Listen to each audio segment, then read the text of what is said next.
The Eagles played host to Central District at home, looking to consolidate their position in the top four. The middle of the ground was very muddy, meaning the ball was continually caked with the stuff. This didn't seem to hold the Eagles back as 8 players collected 20 possessions or above. The Eagles on-ball brigade had a big day out. Tom Schwartz was dominant with 35 possessions, 13 clearances and 6 tackles. James Moss, who was recruited from Norwood this season, returned from a stint in the reserves. He really had an impact, racking up 26 possessions, 12 clearances and 4 tackles. Caleb Lloyd also won plenty of the ball, and coach Shane Grimm was very impressed with the way Caleb exerted good defensive pressure every time the ball was in dispute. Tasman Fitzgerald at full forward really made his presence felt with 25 disposals, 8 marks and 4 goals, as well as doing his share of the ruck work when the ball was in his area. At the other end of the ground, solidly built defender Kobe Evans did all the team things that often don't show up in the stats: blocking, tackling, contesting and harassing. Centrals were forced to make 8 changes, with 4 players being promoted to the reserves. Coming in for their first game were Jackson Deering, an under-16 state squad player from Trinity College, who collected 14 disposals, 7 marks and laid 6 tackles, as well as Jackson Harvey, an under-16 player from Gawler Central, who's related to Crows defender Brad Symes. Alex Bryce, back after a 2-week absence due to university exams, collected 17 possessions, 5 clearances and laid 4 tackles, while Will Forland, a strongly built left footer from the Angaston Football Club, made his presence felt up forward and rotating through the centre. The Bulldogs were outclassed and beaten by better opposition on the day, as the Eagles ran out winners by 85 points.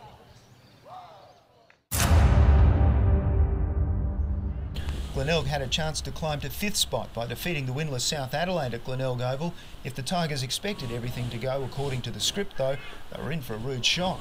For South coach Kim Cobb, the planets finally aligned. On Friday, his wife gave birth to their second child, Maggie Alice Cobb, and on Saturday, his young Panthers delivered the brand of football he's been working toward all season. With lion-hearted ruckman Pete Steff getting his hand to 41 hit-outs, this gave the South on-ballers first use and enabled them to move the ball quickly into the forward line. Local lad Jake Sticks Corstens turned on a show at full forward. He really knows when to lead and make position. 5 marks and 8 goals won from 10 kicks is almost a perfect conversion rate. Kyle Wright, playing as a rover, changing in the forward pocket, collected 24 possessions and popped through 2 goals. Riley Matner, recruited from the Great Southern League, shone in his first game as an on-baller come half forward with 17 possessions, 4 clearances and 2 goals.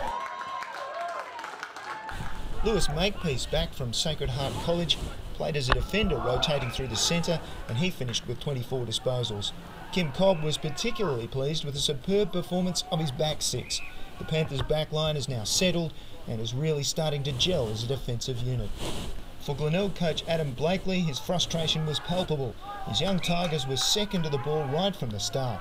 The players seemed to just expect things would fall into place and didn't put in the effort required to make things happen. Luke Trenorden, back from St Michael's College, was one Glenelg player who did show commitment to the contest.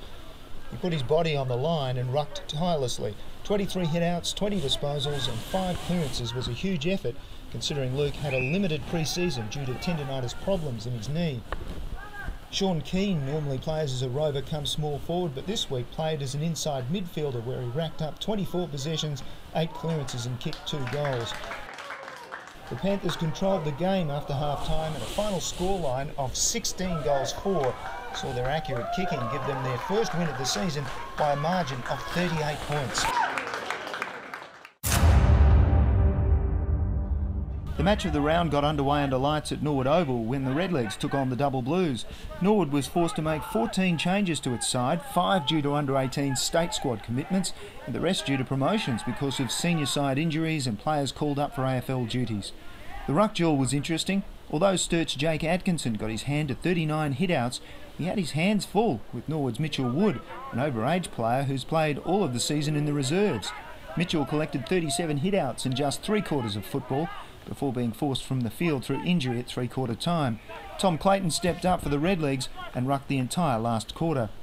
Adam Nunn, another overage player, is Norwood's main go-to player, and he benefited from the work of his big men, collecting 39 disposals, an amazing 19 clearances, as well as laying 6 tackles. Josh Moyle from Rostrevor College, back for his first game since round 4, is Norwood's second go-to man. He did some excellent work around the stoppages, gathering 27 disposals and 8 clearances. Norwood coach David Odie was impressed with the work rate of small defender Mitchell Wicks, who continually ran the ball from the goal line to the forward 50 area. Another player who can run and carry the ball is 185cm wingman Eddie O'Connor, who's also capable of playing at full forward. He can kick both feet, has a great vertical leap, and with 26 disposals to his name, he knows how to get his hands on the ball. AFL talent scouts have definitely got their eyes on Eddie. For Sturt, on-baller James Battersby followed on from where he left off last week, clocking up 31 disposals and 9 clearances. Rover Jack Penfold is very much an everywhere man, collecting 27 disposals, 6 clearances, 6 tackles and bagging 3 goals. Sturt coach Michael Borden paid tribute to the players who did the 1%ers, the real team things. Pat Wilson played as a loose man in defence and still managed to rack up 22 possessions. Sam Mager on a wing involved himself in lots of tackling and shepherding, while Josh Builder used his body and helped to protect his teammates. This match was a real arm wrestle with scores locked together for most of the night. When the final siren sounded for the second time in as many weeks, the Double Blues found themselves having to settle for a draw. The round was completed on Sunday morning when second-placed West Adelaide faced up to fifth-placed Port Adelaide at Richmond Oval. In spite of a heavy downpour just prior to the start of the match, both sides handled the conditions well and the game was played at a fast pace. The Bloods were forced to make 12 changes to the team that played last week due to injuries, as well as state under-18 and under-16 commitments. Coach Jared Mears welcomed back an influx of college players who really bolstered the depleted ranks. The first half was a hard-fought even contest, with West leading by 17 points at half-time. In the second half, West moved up a cog, applied some real pressure, and it really paid dividends. 11 goals to 6 to put the result beyond doubt.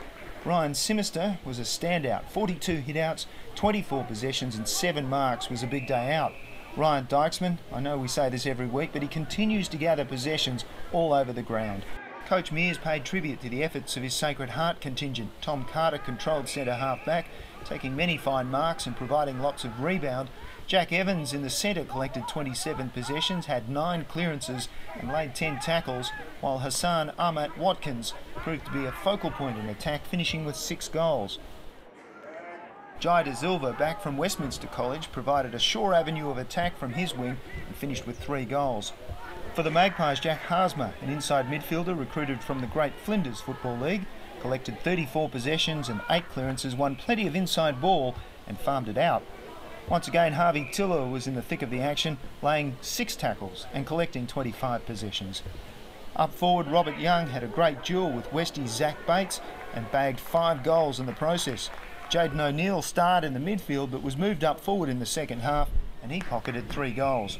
In the end, it was the Bloods home comfortably by 48 points.